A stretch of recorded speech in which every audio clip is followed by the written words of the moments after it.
To check your child's work completion and grades, I would start by having them log into Clever.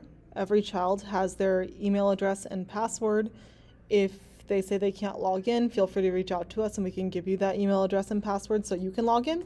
I would also bookmark Clever on your computer. Clever is nice because it saves the passwords and usernames for all of these websites, so you don't have to have 100 different things written down. So to check daily work completion, I would click Google Classroom. I'm going to give you an example of a math class. Obviously, your child would only have one math listed, but I have all the school's math classes, so disregard that. I would move from the Stream tab to the Classwork tab, and I would select the slides for whatever week it is. So I would open the week 5 slides. Every slide deck has a header slide, and they all look the same. So you can see in this one, here's the header slide for today, September 11th. And then if I go down, I can see the next one's Tuesday. And then there's the next one Wednesday. And again, they all look the same, so they're kind of easy to spot.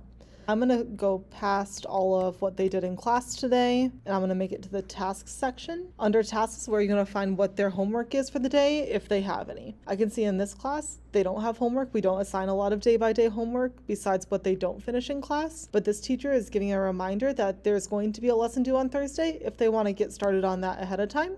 And I can go and look at the next day. She's giving another reminder. There's going to be a quiz coming up. So if you're interested in that kind of information, when our tests, when our quizzes, what's due on what days, that can be found in Google Classroom slides for the given day under tasks. The other thing that I would want to check is have they completed their weekly work on Achieve and iReady. For Achieve, they have to do 4 lessons every week. And for iReady, they have to do 2 math and 1 reading. Their work does not count unless they pass. So if they fail a lesson or they fail an article on Achieve, they would have to redo it. So I'll start with Achieve. It doesn't matter when you're logging in, what class you pick. If you pick virtual or in school, it does not matter. I would just scroll down to the part that says dashboard. And I would look down here at this number.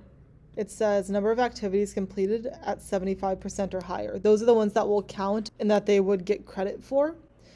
Again, if they failed it, they wouldn't get credit for it and it would not show up down here. So I can see this kid has passed 6. We're in the 2nd week of weekly work for this year. So she only has 2 more that she needs to do to get to the 8, because we had 4 the first week, 4 the second week. That means she should have 8 total by now. If I hover over this bar, it says the amount completed is 8, but I'm not looking for what's completed.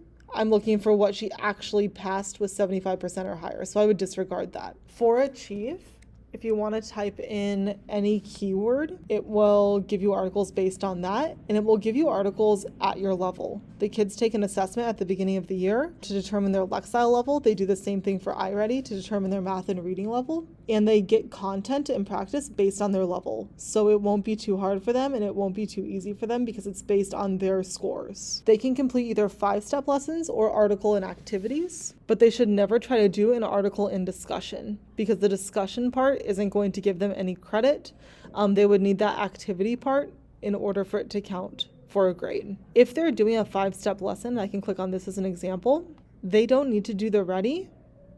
They can start at the read the article, and then I would move over to the respond. I would answer all the questions. If I pass it, it counts. If I fail, it doesn't. I don't need to do the reflect, the write, or the stretch activity though. I just need to do the read and the respond. Once I'm done checking Achieve to see if they have their 4 for the week done, I would move on to iReady. I can start with reading. It doesn't really matter where you start. The My Path section is giving her lessons that are at her reading level per her iReady score. If I want to see how many she's completed, I would move over to My Progress, and I can see that she's completed 2. Like I said earlier, they only need 1 iReady reading lesson per week, so this child is actually already done with her iReady reading for this week. If I wanted to see like what score she got, I could go to completed work, and I could see she got 100% and 75% on the 2 activities she completed. I can also see her diagnostic score was 612. That's the test she took at the beginning of the year. If I want to check her math, I would click over to the math tab, and I can see that over here she has passed a total of 5 math lessons. She's supposed to have 2 done per week. We're in the 2nd week again, so that means she should have 4. She has 5, so she's done extra math, which is amazing. Disregard this, it doesn't matter. This is the number that we're looking at. I see that she's passed 5, but she's attempted 9. If I want to see what she has passed and what scores she got, what she has not passed. I can come down here and I can see all of that information, as well as her diagnostic score for her math. Only thing that's a little different about math is if I go back to the to-do section where their work lives, I see there's teacher assigned and there's also my path. My path is based on their iReady scores at the beginning of the year and is going to give them content at their level. Teacher assigned is a lesson. It's based on whatever content they're learning in class. These lessons still count for weekly work credit, and this probably looks familiar because we just saw it in Miss Quinn's Google Classroom. There was a reminder about it with the due date, which is right there as well. If I want to check my child's grades, I would move to Aries, give it a second to log me in. I can see that this child has been doing a really nice job with her classwork. It looks like she has mostly A's. She does have 1 B. I see here it says 0 missing assignments, but I'm here to tell you right now, you should just completely ignore that. That's not accurate. In order to figure out if she has missing assignments or not, I would have to click into the class and I would scroll down to where it says missing. And I can see she does have a missing assignment right here.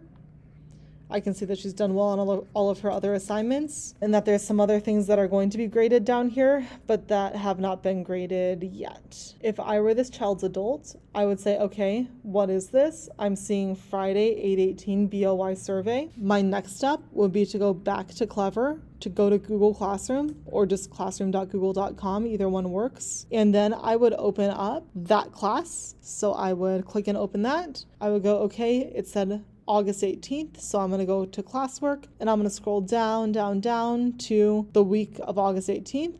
And I remember it saying beginning of year survey. So I'm going to open this and I'm going to have my child complete this survey for class credit. After they're done, I would go to the top of the classroom for whatever class it is. And everybody has a late or redo work form. The only thing that they can't submit on this later redo work form is Achieve and iReady. Those need to be done the week of. Everything else they can redo or they can receive late credit for. Once my child has filled out this form, I'm going to give their teacher time to complete it. Everything will be graded based on the dates that are listed here. If it's not graded by those dates, then I'd have them reach out, but it should be graded by those dates. Hopefully that was helpful. If you have any additional questions, please reach out. We're all happy to help.